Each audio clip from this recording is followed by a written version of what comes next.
Hey, Foot Clan, if you enjoy us three idiots talking to you about football, then you'll love us talking to you about nothing. Absolutely nothing at all. You have to check out our other podcast, the Spitballers podcast. Check it out wherever you listen. It's just a comedy show where we have a good time. People are liking it. We just reached 1 million downloads on our Spitballers podcast. You got to go check it out. You'll enjoy it. SpitballersPod.com.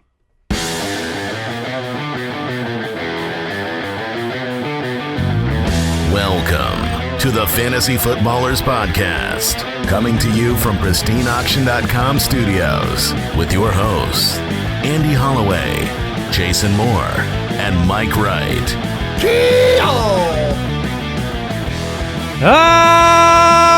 Welcome back. Oh, it's time to get you right. Time to get you ready. And we're all back here at the studio. Welcome back to the Fantasy Footballers Podcast. Andy, Mike, and Jason. Jason back from a churro-filled trip. How was the snack count? The snack count was 100. I kept the snack percentage at 100. And a huge thank you to, I don't remember who it was on Twitter, who photoshopped my already great picture. I noticed that. Your picture had 4 churros. They put in an additional 4. Yeah, my wife made me a shirt that just said churros, churros, churros, churros, which was awesome. And so I bought... That's a complete sentence in your household. Churros, churros, churros, churros. And then they doubled it up and had 8 churros in my hands, 8 churros on my shirt. It was great. It's now my Instagram picture. We promised the people. It might have been on the Footcast. I don't remember. We promised that was not just a stage photo. There was no way that was for your family. You ate all 4 of those churros. Please confirm. I will 100% confirm that I did. And good for you. More than that, I think I was well in excess of 20 churros on the trip. Oh man, in 4 days. Your entire vacation budget was churros. Yeah, I mean I've got a little bit of debt right now. Yeah, they're very expensive. They're like $4.75. So a $5 bill is a churro to me. The profit margin on those churros. What do they cost Disney? Like 20 cents? Yeah. So you had a good time. Yeah, I had a lot of churros. I mean, I'm refreshed. I'm refreshed now. I'm excited, though, to get into this. We talk about this series all year long, the Truth series, where it's like not every fantasy stat on the year is created equal. Some help you. Some are trash. Some are made for Derrick Henry. Right. And so we're breaking out the Truth episodes over the next couple of weeks, looking at each position, where the fantasy finish was, and what the truth was about consistency, about how they performed, home road splits. What was the reality of owning that player? That's what it comes down to. Is because if you try to frame and build your team for 2019 and all you're looking at is fantasy finish, you're not building it the right way, and you're not getting a sense of what that player will do on your roster. Is that fair? Very fair. So that's what these episodes are all about. Stay with us over the next couple of weeks. These are some of the most enjoyed episodes by listeners in this kind of prolonged bye period as we get into the fantasy playoffs and talk through exactly what's going on as we head into 2019, free agency, all of that. All right. Follow us on Twitter at the FF Ballers. The website's thefantasyfootballers.com. And look, Jason, you missed the AMA episode, so we've got a quick question for you. Oh, fantastic. Because you weren't here for the AMA last week, and that is we'll extend one of those questions to you that the listeners want to know, and that is, what is your weirdest hobby? And somebody asked us that question, weirdest hobby. Examples of a weird hobby would be stamp collecting, magic tricks. Maybe you're a big Lord of the Rings fan, something like that. Sure, man. And can this be all time? Sure. Yeah. Because we had to dig into the past. Yeah, we have no hobbies now. We're losers. My we're hobby, parents. That's my what hobby is fantasy football. Ever heard of it? I was very big into Magic the Gathering. Yeah. At one point. Oh, I had a blast with that, trading and oh wow, and playing. I don't think I knew that about you. Well, that was what I knew that. Did you? Yeah. So it's been a minute. Hearthstone's, kind of taken over the trading card game. Huh. Oh. But yeah. All right, let's get into the news. News and notes from around the league, presented by Sleeper. All right, obviously had the divisional round matchups. Well, you know, the Rams, the Chiefs, the Patriots, the Saints took care of business. The most surprising game of the week was certainly the Patriot game that just wasn't a game. I mean, I kind of built my day around watching that game, right? Right. And it was over, and I kind of felt like, what am I supposed to do now? I mean, it was just like... Because it was over at halftime? Because it was over so fast. I was just like, oh, man, I got to do something around the house. Like, I don't have anything to do because I don't want to watch this doldrum of an attempt to come back. I knew when we finished, so we made our brackets a couple weeks ago, and I knew that when we were done, we had made a mistake. Individually, we didn't look at while we were making our own brackets. We each picked the Patriots to lose that game against three different opponents, and as soon as that was over, I was like, this is going to come back. Like the Patriots and Foxborough off the bye, that is going to not play well. Yeah, and so now you've got the Rams Saints next week and the Patriots and the Kansas City Chiefs. Look, if you're the Chiefs, you are really, really, really happy you got home field. Yes. Because the Patriots haven't been the same away from Foxborough this year. It should be a great game. I don't expect New England to go dismantle them the way they did Los Angeles. But, I've been surprised by Bill Belichick before. And of all the opponents you don't want Pat Mahomes to have in the title game, it's the one guy that can kind of unlock the secret key to your weaknesses, and then you've got to adjust as basically a rookie on the fly. So that'll be interesting. I still have the Chiefs and the Rams in the Super Bowl. Now, you both picked the Chiefs in the Super Bowl. Andy, you picked them to win. Correct. Is that correct? My bracket is extraordinarily lopsided. My AFC picks, I got the Chargers in Baltimore, and then every other thing I got wrong. My NFC picks are 100% right. Cowboys, Eagles, Saints, and the Rams. So I'm 50-50. All right, some quick news, as I said, before we get into the truth about fantasy wide receivers. That's where we're going to start our truth episodes. The Jets have hired Adam Gase as their head coach. We didn't get to talk about it on the show yet. And as I said on Twitter, beeholes stink together. Jets expected to hire defensive coordinator Greg Williams. Yeah, that'll be fun. So Adam Gase and Greg Williams now on the Jets. Okay, look, there are Jets fans out there. They all responded to my Twitter saying, why do you dislike Greg Williams? I agree. The results on the field have been fine. That's not really what I'm speaking to. I'm speaking to the man. He's not the most likable character in the room. He's also got a kind of a history in the NFL. He was the leader of Bountygate. That's something that we can just say because it's true. And he was suspended and kicked out of the league for a little bit. He comes back in. But then he put on some glasses. Right. And got a little gray in his hair. Did his hair a little different. If he could do a third complete makeover before he gets to the Jets. So what do you think about? It'd be amazing. What do you think about Beehole and the Jets? Adam Gase now the head coach. Yeah, they needed toilet paper for the DC. They got sandpaper. Right. It's strange because if you look at the success of Adam Gase offenses, he's supposed to be this offensive guru, a quarterback whisperer. He had success with Peyton Manning. That's it. It's hard though, I think. Like if the Cardinals had drafted Adam Gase, I certainly would be looking for the silver lining.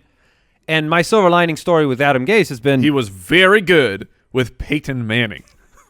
Sure. Okay. What else would the silver lining be? I'm curious. Well, Ryan Tannehill has been very, very hurt and very injured. And so Adam Gase is – look, Sam Darnold is a better weapon to mold as a quarterback and offensive guy than Ryan Tannehill is. And this team was not, I think, as far away from having success as I think their ownership thought when firing Todd Bowles. I thought this team had a chance to come back next year and compete for second in the division, which is really the goal there. Browns hired Todd Monken as their offensive coordinator and Steve Wilkes as their defensive coordinator. I think those are both great hires. They are. I agree. They are. And Freddie Kitchens, congrats again. Yep. Good dude. Bengals fired Hugh Jackson. Surprising. Cardinals hired Vance Joseph as their DC, another good hire.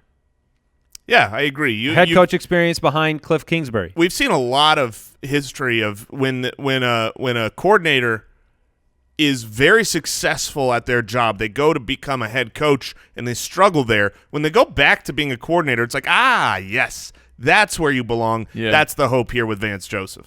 Yeah, and it reminds me a little bit about, Mike, you mentioned this, the Rams when they brought in Sean McVay. Yeah. They went out and they got someone with experience. they brought in Wade Phillips, Yes. defensive coordinator. All right, Gary Kubiak is not actually going to be the Broncos' offensive coordinator. Pump fake. He's meeting with the Buccaneers right now, I believe. The Buccaneers? No, the Jaguars. I was going to say, it doesn't make Yes, sense with the Bruce Jaguars Arians. with- The Jaguars. Yeah, Bruce Arians is going to try to talk Djax into staying, by the way. Which, Makes if I sense. was Djax, I would gotta consider listen staying. to it, yeah. I'd consider staying. Greg Roman, offensive coordinator in Baltimore, promoted from the tight ends coach. Yep. Mind you, we're going through these as news blurbs right now, but we have a whole coaching episode where we'll break down the implications for the offense and defensive, position players at a future time when it's all settled. And you do not want to miss that. Even if you take some time off or whatever, when you come back, make sure you find that episode. I think it's the most valuable off-season episode that is you absolute can't miss, because you need coaching. We've seen it year after year. Coaching makes all the difference in the world. This is, you look at Christian McCaffrey and hit the season he had, right, and you look at the coaching discussions around Norv Turner and the fact that he uses a workhorse back. We're going to dig into these deep, and you do not want to miss that episode. I mean, just look at Todd Gurley. I mean, that Todd Gurley transition Fisher to Sean from McVay. Fisher to McVay defined the first round the following year and most championships with singular coaching changes. Sure. And in recent years, you've seen that with Mitch Trubisky, too, and other head coach changes. Big deal. Chuck Pagano's the new DC in Chicago, replacing Vic Fangio. Probably the right move. I mean, good move for the Bears. Steve Sarkisian, originally it was reported he was going to be the OC without play-calling duty powers in Arizona. Instead, he's going to return to the University of Alabama. Shoot. Yeah, darn. And then the Falcons have reunited with Dirk Cutter as their offensive coordinator. This is one of the moves that has pretty big fantasy implications. Yeah, I'm good with it. And then to catch you up on what's going on with this Antonio Brown fella. You know how we had the bell drop for Le'Veon Yes. Bell? We need some kind of Brown sound effect. Brown sound. A Brown sound. Joe, you don't want to play the Brown sound. No. Our listeners will not be happy. I regret it. We will fill the streets. Yeah.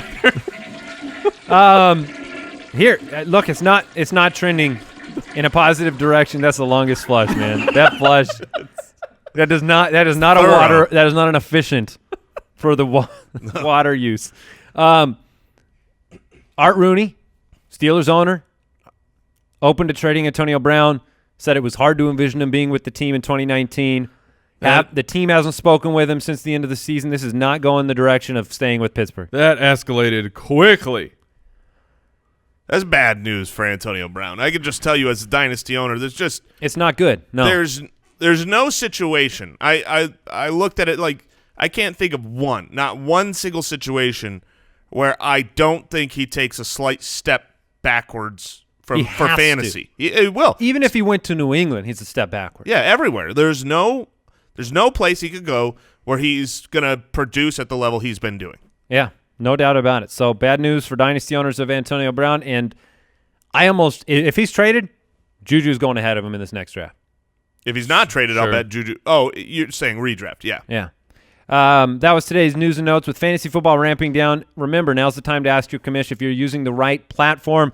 Check out Sleeper, the Sleeper platform. All right. Without further ado, now I do want to remind you, if you've won a title. I thought it was without further ado. Well, I saw a note in here, and I just All wanted right. to remind people. This is some ado. If you won, go to fantasychamps.com, get your trophies, get your rings, whatever your hardware needs are. They laser engrave onto metal placards. It's better quality, and you use the promo code BALLERS. That's all I need to say. You want answers? I think I'm entitled. You want answers? I want the truth! You can't handle the truth. you can't handle it. It's true. Do you understand? Let's do it. Let's get into it. Half point per reception breakdown of the wide receiver position. There'll be 2 shows about the wideouts. We'll get through as many today as makes sense without missing anything. And we want to break them down. And here's what we look at. We look at how many great games, how many good games, how many bust games through the fantasy season each and every one of these players gave you, so that you have an understanding not only of where they finished, but of where their consistency level was and what you could expect week to week, right? Absolutely, and we define that.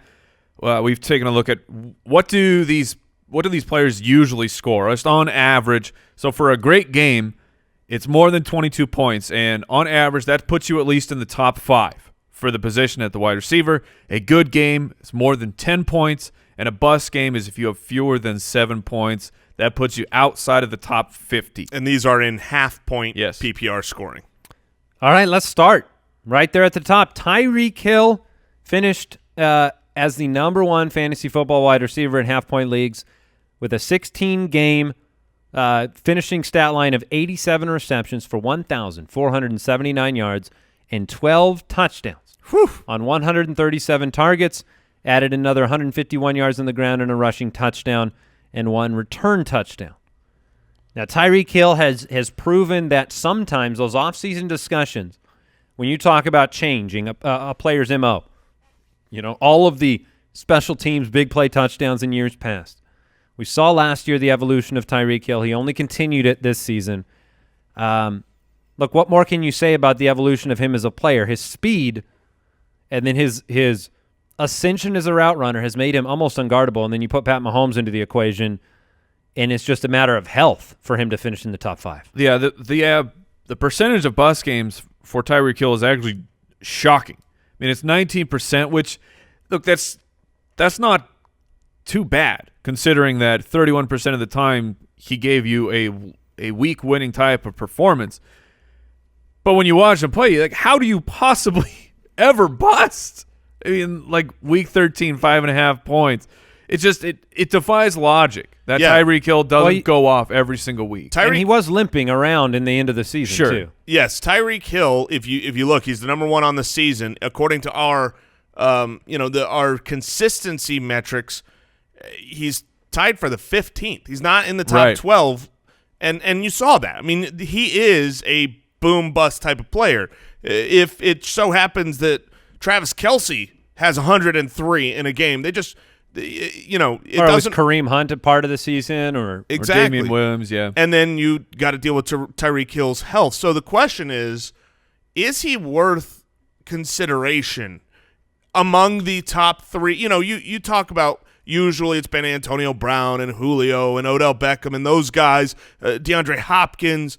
Is Tyreek Hill worth? I mean, he's the #1 wide receiver, but because he's inconsistent, because he will absolutely win you some games, but he could cost you some games, is he someone you'd be willing to take in the top 5 wide receivers?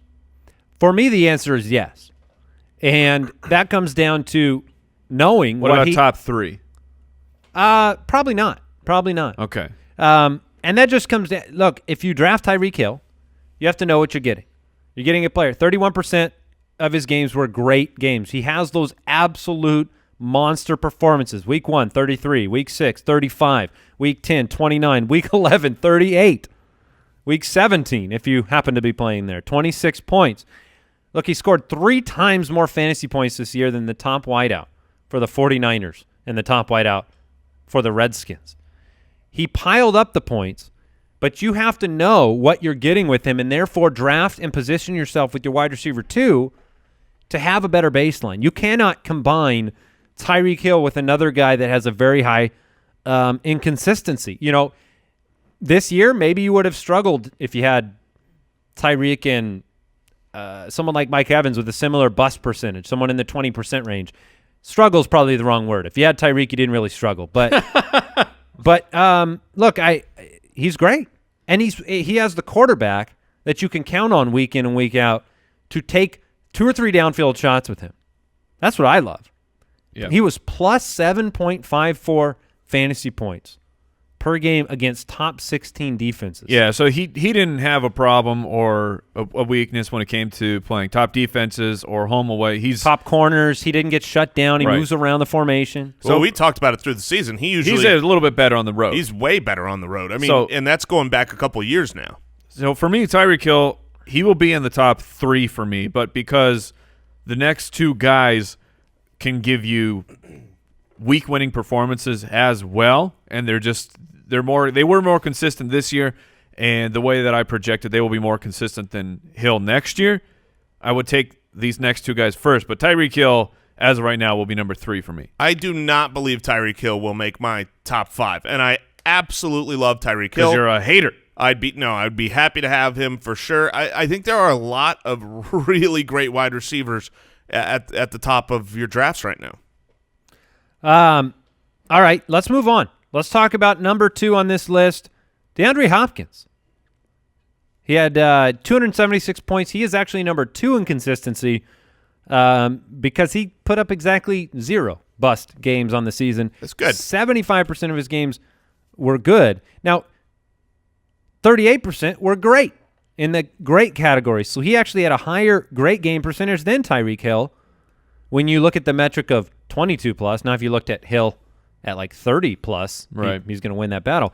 But DeAndre Hopkins, absolutely dominant, career high 115 receptions, 0 drops, 0 Alshons.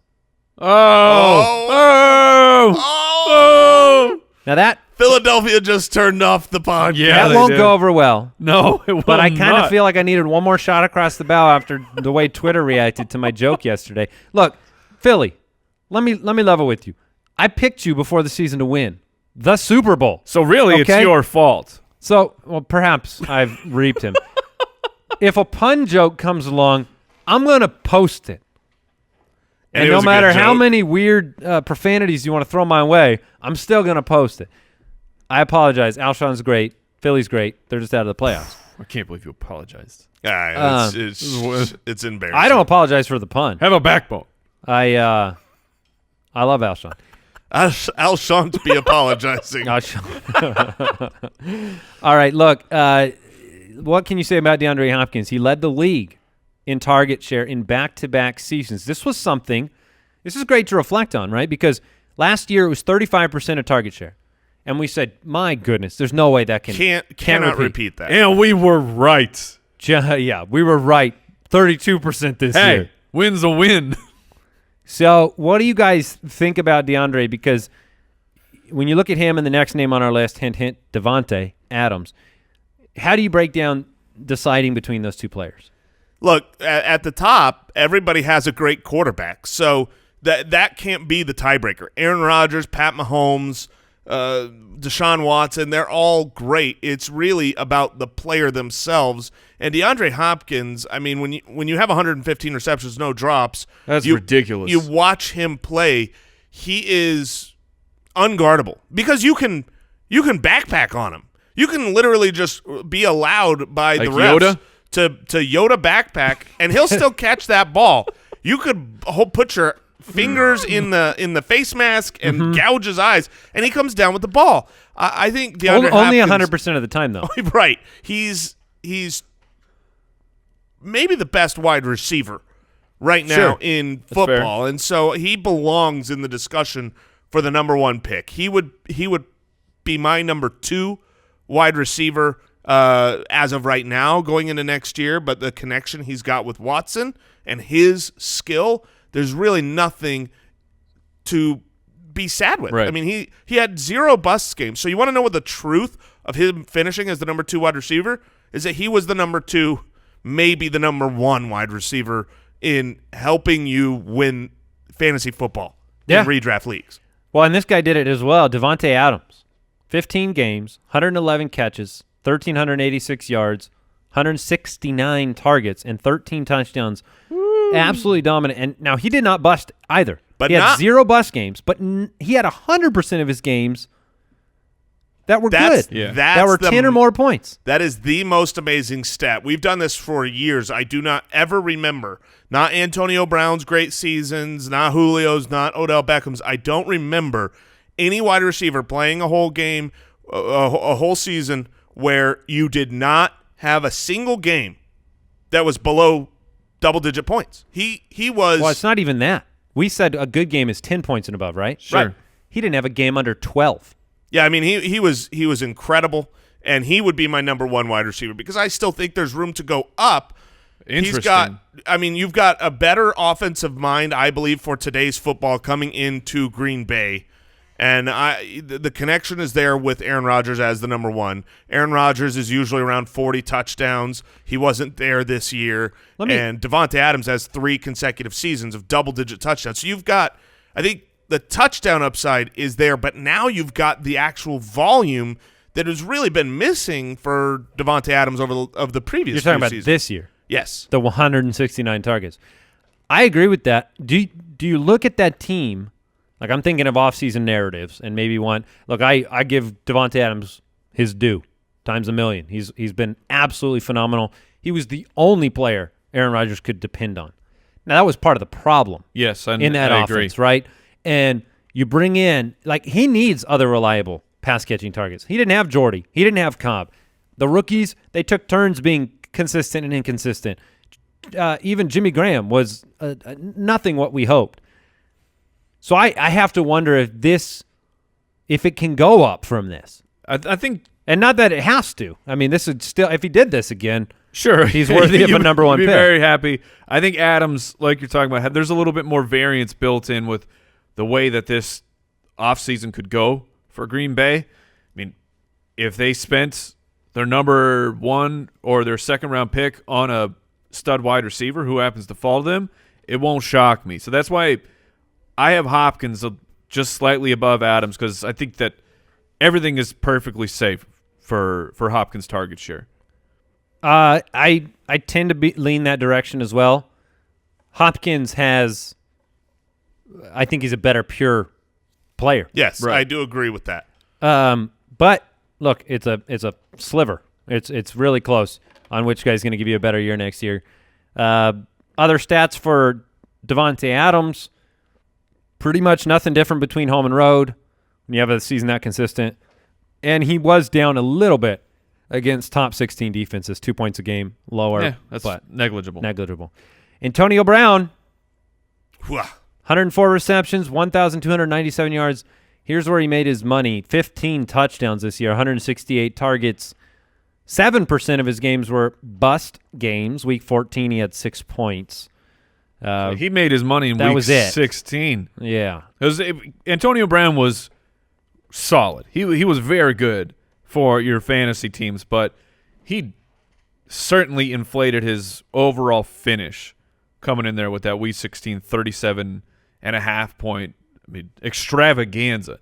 People loved it because it was their championship week, and he's incredibly consistent. But if he had, just an average game, Antonio Brown's probably outside of the top 5 if he didn't absolutely explode in week 16. I looked up the because that's something. I mean, that's what we want to look at in the Truth episode is how were they? Did all of it come in one game? If you take out that week 16 performance, you just look weeks 1 through 15. He was actually still the wide receiver 4, so he was in the top 5 on a points per game basis, still tied for 4. So you have 6 years in a row of Antonio Brown hitting at least 1,284 yards, double-digit touchdowns in 4 of the last 5 seasons. Antonio Brown is phenomenal, but where is Antonio Brown playing football in 2019? Antonio Brown was my number 2 when we put out our first top 10, rankings, the way too early stuff a couple weeks ago.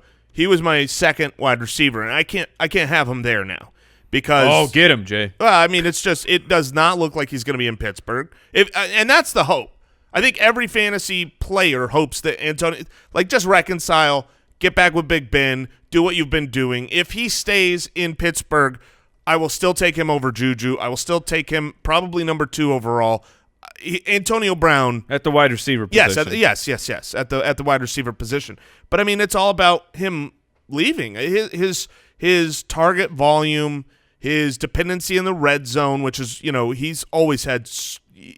Double-digit touchdowns is hard for a wide receiver. His body style is not the wide receiver you would expect to be the guy always getting double-digit touchdowns, but it's Big Ben's trust level there. So if he changes and goes somewhere else, it's going to hurt. It's really difficult to talk about what his consistency means for 2019 when he might be somewhere else. Yeah, it's going to be a challenge because you don't want to understate or overstate the consistency that he's had, but then you have so many more variables present for him than other players right now. I mean, you saw Jerry Rice change teams and be awesome, and Antonio Brown is in that tier. He's in the Larry Fitzgerald, Jerry Rice tier of, one of the top 3 to 5 best wide receivers in the history of football. Okay, all right. You guys want to move on? Yeah. Julio, touchdown Jones. Yeah. There was a point in the season, I'm telling you this, just sharing a story from our league of record.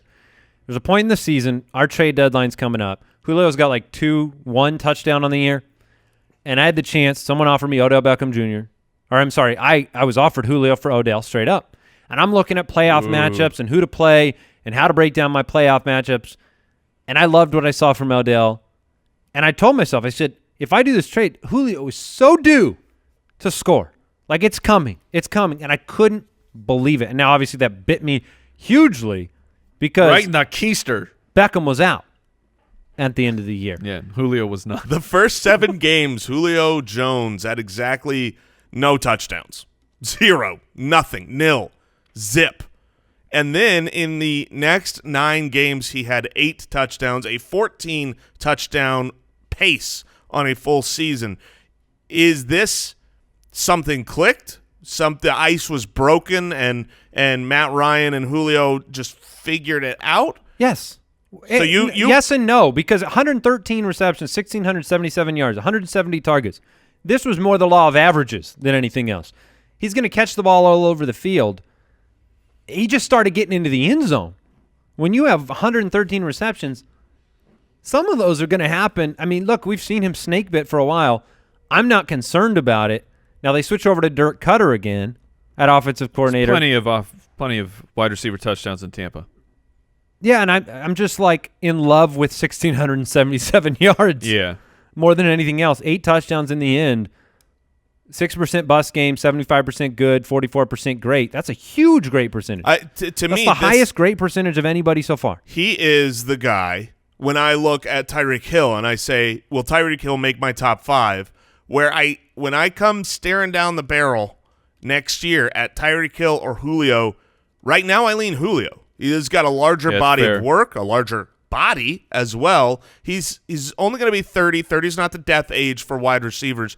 Usually that comes around 31, 32. That's the Logan's run age. So Julio, it's not like with Cutter coming back, you've got to do I need 2 seasons for Matt Ryan to get used to the system. He's already been there. So I think Julio is going to be a great play. This is what I'm saying. The top of next year's wide receiver class is strong. Is very strong, and we haven't even talked about someone that I expect will be ahead of some of these names next year, but probably shouldn't be.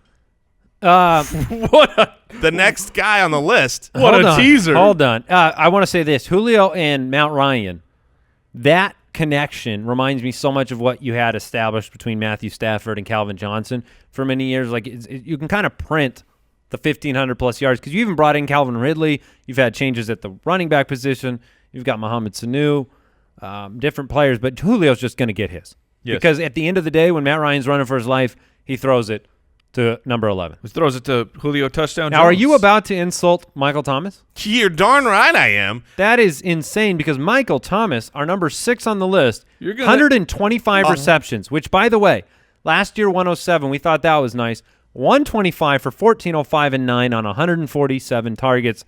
Have your way, Jason. I have never, go ahead, ever seen before, nor could even envision or imagine in a dream, that a player with 125 receptions, not targets, receptions, could have a bust rate of a quarter of his games. Like, he seems like he should be the number 1 most consistent player. Right. He's Drew Brees' main target, who caught 125 balls. How in the world did you have a quarter of your games where you busted? That's not just if according to us, we're saying fewer than 7 points in a half point. Shouldn't be hard for Michael Thomas. Right, like he should be able to get that every single game. But they were able, other defenses were able to scheme him out in certain games, and he crushed you. I was a Michael Thomas owner, and a lot of times it was the games that you would expect him to go off. You couldn't predict when they were coming. But my point is just 125 receptions is what dreams are made of.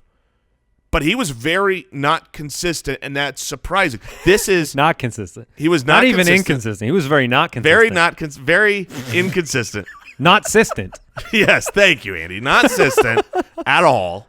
No and assistance. That's what this episode is about, is taking a look at the truth of players and not just their stat lines, because the stat line says he should be let's look the number 2, the number 3 wide receiver drafted off the board next year, assuming Drew Brees is back. Let's get that Matt Nagy wins face going on. Here's the Matt Nagy wins face. Week 12, 5.8. Week 13, 6.5. Week 15, 8.4. Week 17, 5.4. That means 4 of his final 6 games, he gave you, turds.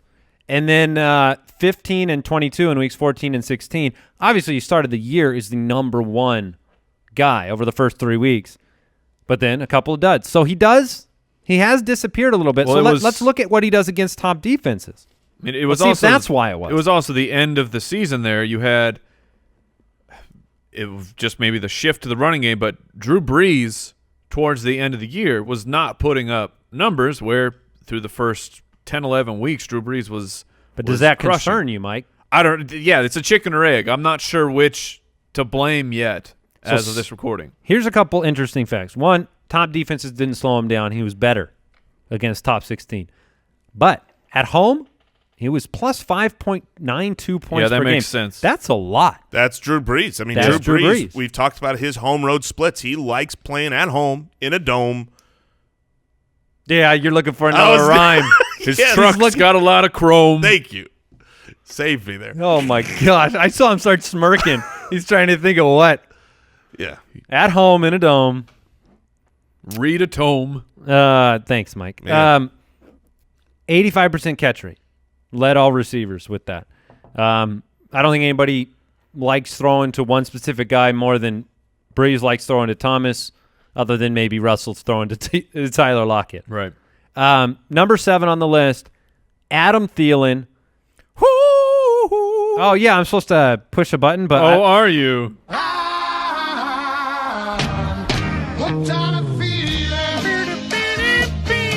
Well, I was hooked for 9 weeks. Yeah. I was really hooked. That was great. 13% of his games were busts by our definition. 63% good games. 38% great games. And this really was a tale of two halves. Mike, you and I talked about it last week a little bit. Break down the first and second halves fantasy points-wise. So Adam Thielen, those through the first 8 games, like we had talked about, over 100 yards every single game. His 16-game pace was absolutely insane because it would have been 1,850 yards, which is just ludicrous. With 12 touchdowns. I mean, you're looking at double-digit targets in almost every single one of those games. But then the second half of the season, 39 receptions for 448 yards. That's a almost 80 reception, 900-yard season. That is just not anything close to special when it comes to fantasy football. Yeah. It's interesting because you saw the breakdown of Kirk Cousins as well, and where's the confidence level in this offense that lost its offensive coordinator halfway through the year as well? How much does that matter with what this team was doing? Sure. Because here's what we do know about Mike Zimmer, right? What does he want to do? Defense and run. Yeah. And Dalvin Cook was injured for a lot of the first half of the year. Here's the thing. Not only does he want to do that, but when they didn't do that, they didn't do well. Right. It wasn't just like he was having his hand forced and then, well, I guess we are a high-flying team and we win that way, so we're just going to live with it. They were not succeeding. Right. And so this will be one of the Vikings in general, I think, will be an interesting offseason discussion point because all the numbers, Thielen, Diggs, Cook, Cousins, they're all going to look real nice. I cannot wait to draft Adam Thielen again behind Stephon Diggs. I'm telling you, it will happen.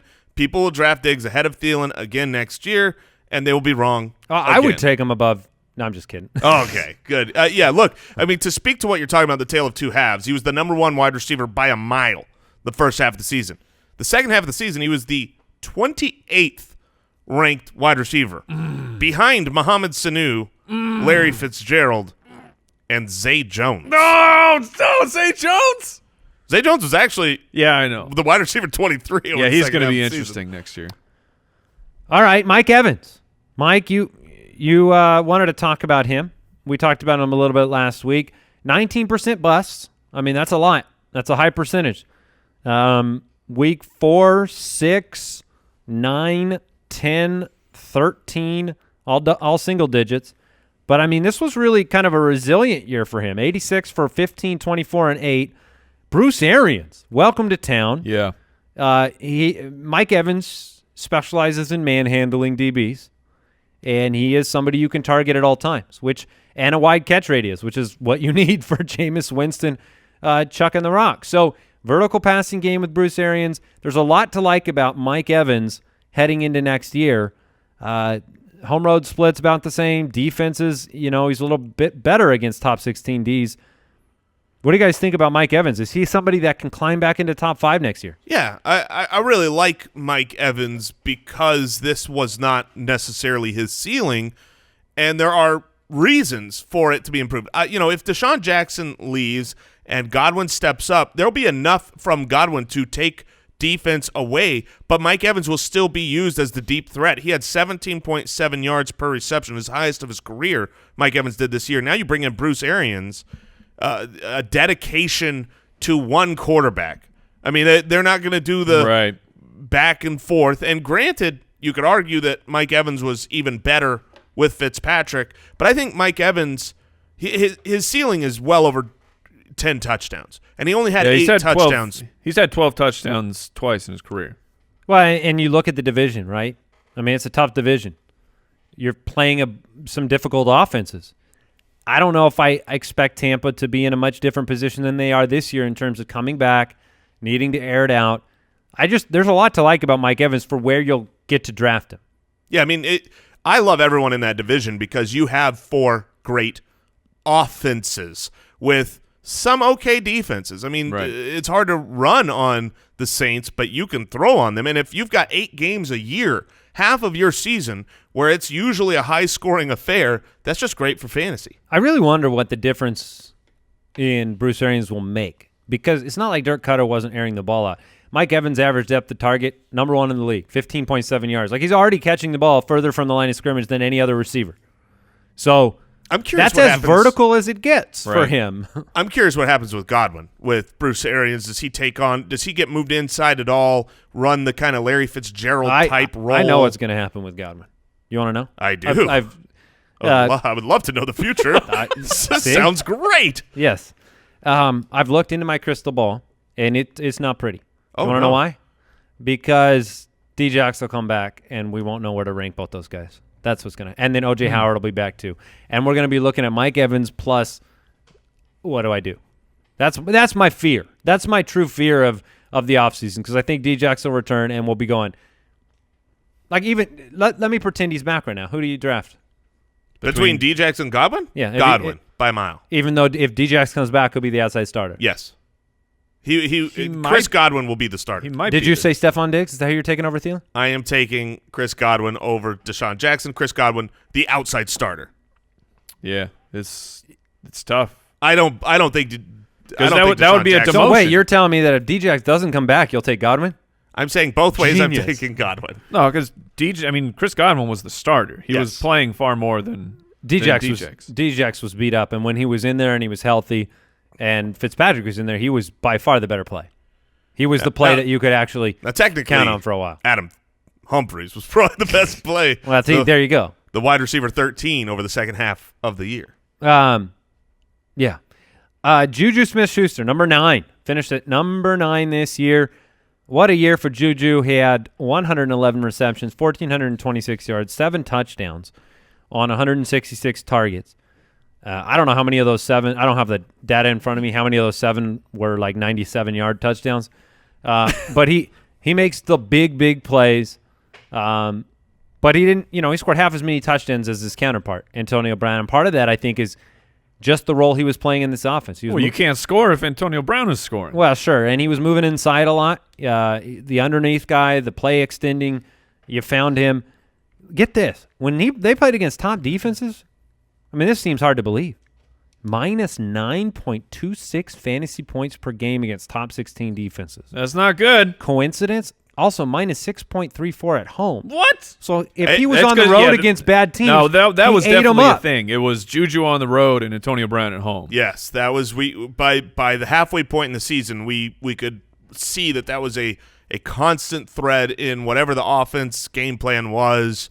But I do think that JuJu's utilization shows that he can go up, and that's including Antonio Brown still on the roster. You're talking about a guy who had 26 red zone targets on the season, 10 targets inside the 10 for JuJu. They believe in him, and it's one of those things where, like Tyreek Hill, we talked early in the offseason about he doesn't get enough volume, but you know what? His talent is so good that he can be efficient he could take anything to the house.